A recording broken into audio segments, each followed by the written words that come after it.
Hey everybody, this is a quick video in case you have a GE brand microwave and the screen is showing you the word probe and you're wondering what's going on, why is it showing me the word probe.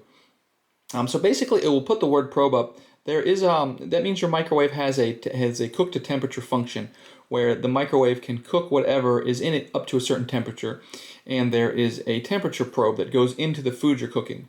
And so all that means is that if it says probe on the screen, that means that it's in that probe function, it's in that temperature function, but it's not getting a proper signal, which means either your probe is not plugged in properly to the microwave, or it is not inserted properly into the food. So all you need to do to get rid of this error is just check and make sure that the probe is connected properly to your microwave and also well inserted into the food so that it can get a measurement and send it to the microwave. So that's what's going on. Thanks a lot for watching. Have a great day.